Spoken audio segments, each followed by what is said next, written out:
Corona व्हायरसचा पुन्हा एकदा कहर पाहायला मिळतोय। सध्या देशभरात 257 सक्रिय रुग्णांची नोंद झाली आहे। मुंबईत 95 कोरोना रुग्णांची नोंद झाली आहे। घाबरू नका, काळजी घ्या असं आवाहन देखील करण्यात येत आहे।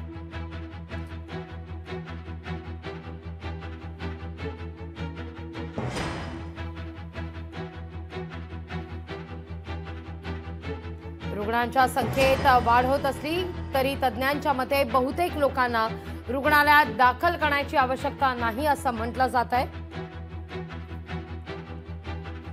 या सगळ्या विषयी बोलण्याकरता आरोग्य तज्ञ डॉक्टर अविनाश भोंडवे सर थेट अमेरिकेवरून आपल्या सोबत जोडले गेलेले आहेत।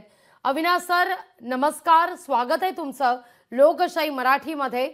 आणि सुरुवातीला माफी सुद्धा मागते, काही काळ तुम्हाला थांबावं लागलं, बातम्यांचा ओघ फार होता याकरता। कोरोना संदर्भात आता एक नवा व्हेरिएंट समोर आल्या कारणानं काहीशी भीती सगळ्यांमध्ये निर्माण झालेली आहे। देशभरात आकडा वाढतोय रुग्णांचा। मुंबईत 95 कोरोना बाधित रुग्णांची नोंद झाली आहे। तुमच्याकडून स्पष्ट करून घ्यायचंय, खरंच इतकं पॅनिक होण्याची गरज आहे का?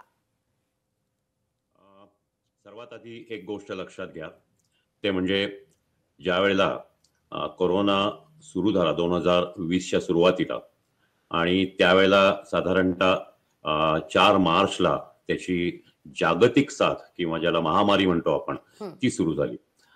परंतु ती नंतर त्यापुढे 3 वर्ष चालत राहून 5 मे 2023 मध्ये जागतिक आरोग्य संघटनेने असं जाहीर केलं की ही कोरोनाची महामारी संपलेली आहे। परंतु कोरोना संपलेला नाही हे तेव्हाच सांगितलं होतं। कोरोनाचा विषाणू हा नष्ट झालेला नाही। कोरोनाचा हा जो विषाणू आहे, सुरुवातीला आलेला जो SARS-CoV-2 होता, त्याचे अनेक व्हेरिएंट तयार होत गेले आणि ते वेगवेगळ्या पद्धतीने हे करत होते। त्याच्यामुळे आपल्याकडे पहिली लाट, दुसरी लाट, तिसरी लाट अशी आली। आता सध्या जो कोरोना आहे हा आधीपासूनच अस्तित्वात होता। हा नवीन विषाणू किंवा नवीन व्हेरिएंट नाहीये। हा जो व्हेरिएंट आहे याचं नाव आहे JN.1 आणि हा JN.1 जो आपल्या भारतात सापडतोय तो आलाय आपल्याकडे आता आशियाई देशातून, म्हणजे सिंगापूर, थायलंड आणि हाँगकाँग या देशांमधून आलेला आहे।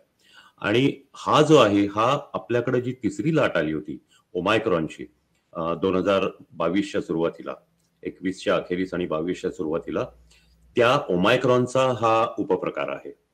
आणि त्यामुळं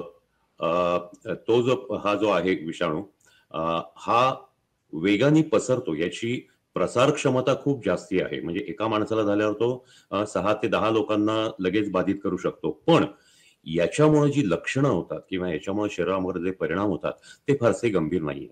म्हणजे ज्या वेळेला हा विषाणूची बाधा आपल्याला होते त्यावेळेला सर्दी, खोकला, ताप या प्रकारचे त्रास होतात, अंग दुखणं वगैरे, आणि क्वचित प्रसंगी जुलाब। पण जे कोरोनामध्ये रुग्णाला दाखल करावं लागतं किंवा जो गंभीर बनतो ते ऑक्सिजन कमी पडणं, हा प्रकार याच्यामध्ये नक्कीच घडत नाही आणि त्याच्यामुळे हा फारसा धोकादायक नाही। याचा मृत्यूदर हाही खूप कमी आहे आणि हॉस्पिटलमध्ये भरती होण्याचीही वेळ येणार नाही। आता दुसरी एक गोष्ट आपल्याला लक्षात यायला पाहिजे की भारतात किंवा हा का आला किंवा कसा येतोय त्यावर आपल्याला प्रतिबंध करायला पाहिजे। एक लक्षात घ्या की हा या आशियाई देशामधूनच आलेला आहे, हाँगकाँग, सिंगापूर, थायलंड इथून। आपल्या देशातले अनेक लोक व्यवसायासाठी किंवा फिरण्यासाठी सुद्धा या देशांना जात असतात आणि मोठ्या प्रमाणावर जात असतात आणि त्यांच्याकडून हा आपल्याकडं हा आजार येतोय। आणि साहजिकच मुंबई सारखं जे आंतरराष्ट्रीय विमानतळ आहे तिथं जगातून सर्वात जास्त लोक येत असतात, अशा ठिकाणी साहजिकच याची लागण होण्याची सुरुवात होते। त्याच्यामुळं ह्या बाबतीत काळजी घ्यायला पाहिजे की इथून पुढे जे जी विमानं किंवा जे प्रवासी त्या देशांमधून येतील त्यांची तिथून तपासणी करून घ्यायला पाहिजे किंवा इथंच त्यांचं कोरोना टेस्टिंग करून घ्यायला पाहिजे, म्हणजे तो आपल्याला पसरवता येणार नाही। त्यांना त्यांचं विलगीकरण वगैरे या ज्या गोष्टी आहेत ह्या करायला पाहिजे। आता सर्वात एक महत्वाची गोष्ट अशी की हा जो आत्ताचा व्हेरिएंट आहे हा कुठल्याही प्रकारे बाधक जरी नसला तरी जर एखादी व्यक्ती 65 वर्षाच्या वर असेल, म्हणजे सिनियर सिटीजन असेल किंवा त्याला प्रतिकारशक्ती कमी होण्याचे काही आजार असतील, उदाहरणार्थ नियंत्रित नसलेला मधुमेह किंवा एखाद वेळेस त्याला जर कर्करोगाची किमोथेरपी चालू असेल, HIV असेल किंवा अशा प्रकारचे जर आजार असतील तर त्याच्या बाबतीत मात्र हा नक्कीच धोकादायक ठरू शकतो.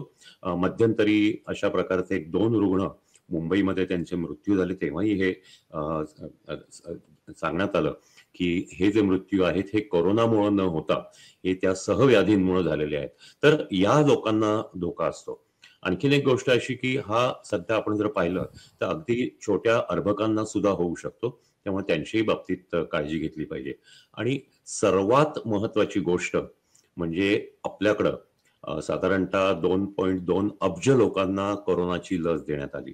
2.2 अब्ज डोसेस देण्यात आले. पण हे 2023 नंतर हे बंद पडलंय. 2023 नंतर ती कोरोनाची लस उपलब्धही नाहीये आणि त्यामुळं ही लस जर घेतली किंवा ही पुन्हा जर सुरू केली तर आपल्याला काही प्रतिकार शक्ती मिळू शकेल.